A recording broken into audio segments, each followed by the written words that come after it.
Salah satu persoalan bangsa kita akhir-akhir ini adalah konflik antar etnis, antar agama, ya kalau kita lihat terjadi di berbagai daerah di Indonesia.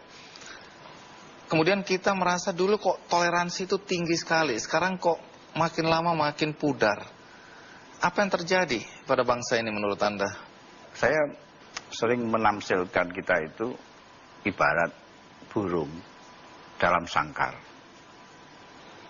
Ketika dibuka, diberi kebebasan, ini burung ini malah bingung gitu. Belum siap. Belum siap. Nah, kita nggak tahu begini-begininya itu sampai seberapa lama. Sampai dia beradaptasi, menjadi tenang, bisa melihat, memikir kembali. Jadi kalau kita perhatikan, baik di Ambon, di Palu, segala macam, itu dulu juga seperti yang Anda katakan, pergaulan bagus sekali. Dan persoalan politik yang berubah begitu rupa, yang asalnya kalah jadi menang, yang jadi menang jadi kalah. Kemudian ada persoalan-persoalan yang dulunya tiarap, sekarang bangkit semua. Yang dulunya terbungkam, sekarang bicara semua. Banyak hal yang orang-orang yang berpolitik lagi, ini kadang-kadang dia tidak mempunyai cukup kemampuan untuk berpolitik, sehingga lalu ngajak Tuhan. Berpolitik ngajak Tuhan? Ya, kan Tuhan diajak kampanye segala macam. Ini yang menyebabkan jadi genting sekali. Karena kalau soal Tuhan, soal hidup mati kan gitu. Nah ini yang memperuncing. Dan tekanan-tekanan ekonomi dan lain sebagainya menyebabkan orang itu menjadi gak sabar. Mungkin juga ada akibat panas global juga ya. Kita ini umup sini kepanasan. kita kan kayak kata almarhum Rendra, kita ini kayak rumput kering, kena rokok aja udah cepat terbakar sekali. Nah kalau berkaitan dengan kekerasan atas nama agama, padahal kita tahu persis agama itu mengajarkan cinta, kasih, kedamaian. Tapi kenapa banyak orang-orang yang mengaku beragama kemudian melakukan kekerasan? Orang beragama itu seperti orang sekolah. Jadi ada yang PAUD, TK, SD, SMP, SMA, perguruan tinggi, S1, S2, S3, STLR. Orang beragama seperti itu. Kadang-kadang orang yang di SMA ini suka marah-marah sama yang di SD. Wah, orang kok beragama kok seperti itu. Jahanam itu. Sebaiknya yang perguruan tinggi juga marahin dia gitu. Jadi nanti makom yang tertinggi itu dia tahu. Semakin tinggi, orang tahu seperti yang Anda katakan tadi. Bahwa Islam mengajarkan kedamaian, mengajarkan kemanusiaan, kasih sayang. Ini kalau sampai di sana, ini pelajaran SMA ke atas. Jadi kalau masih PAUD, tidak tahu itu. Bahwa agama begitu tidak tahu. Disangkanya agama itu ngantem orang gitu. Makanya sering berkelahi kan di anak-anak kecil, anak-anak. Kalau orang tua kok masih kelahi, ya anak-anak juga. Jadi Anda hendak mengatakan bahwa mereka yang masih melakukan kekerasan atas nama agama itu pada dasarnya tingkat pemahaman dia terhadap agamanya masih dangkal. Meskipun itu tafsir Anda, tapi setuju saya.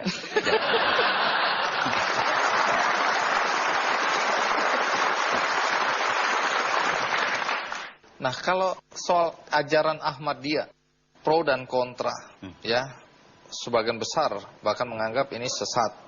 Sebagian lagi mengatakan biarkan agama adalah urusan penganutnya dengan Tuhannya. Kira-kira begitu. Ya.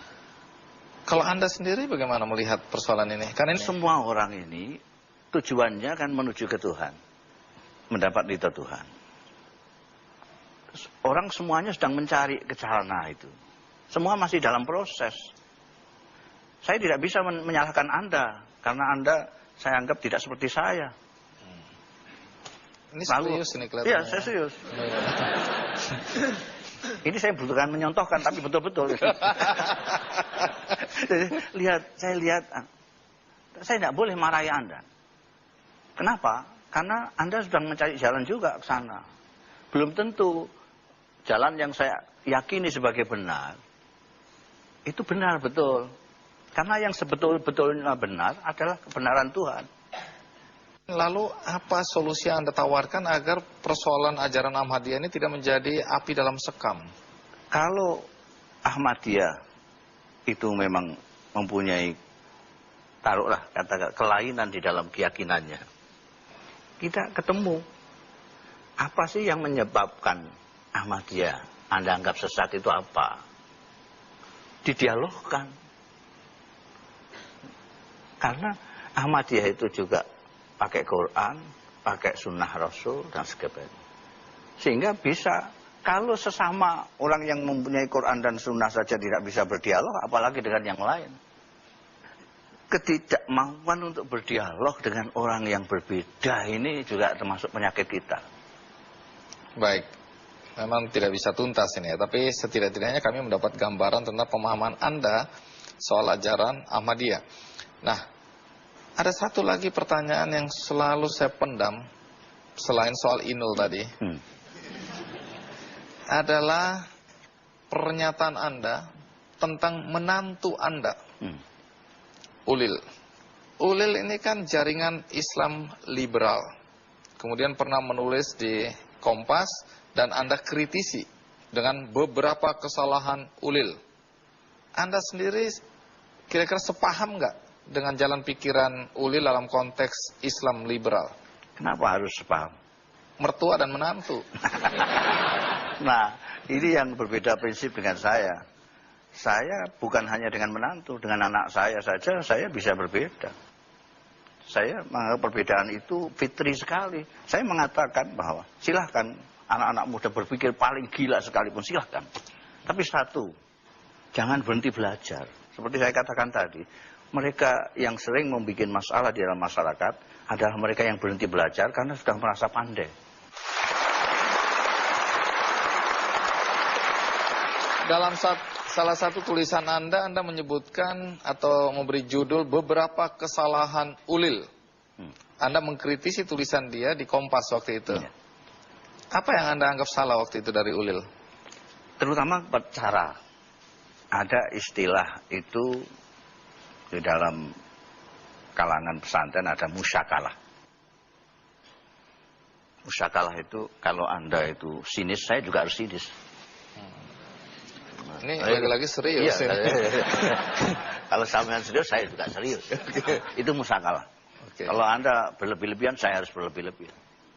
Jadi saya mengatakan pada Ulil, Pak, api tidak bisa dipadamkan oleh api. Api tidak bisa dipadamkan oleh api. Jadi kalau Anda keras, lalu saya keras, itu patah. Tidak bisa menyelesaikan masalah. Jadi caranya yang Anda kritisi ya? Cara. Kalau berpikir itu kan, berpikir itu dianjurkan oleh agama. Sama dengan berzikir. Anda baca saja Al-Quran. Itu anjuran Tuhan untuk berzikir dan berpikir itu sama. Kenapa kalau berzikir dianjur-anjurkan? Tapi kalau berpikir tidak diboleh, dikafir-kafirkan, itu aneh sekali. Baik, memang saya undang Ulil hari ini, tapi dia bilang takut ketemu mertua. Rupanya penakut juga ya menantu Anda. Bukan ini, soal ya? penakut, saya yang menakutkan itu.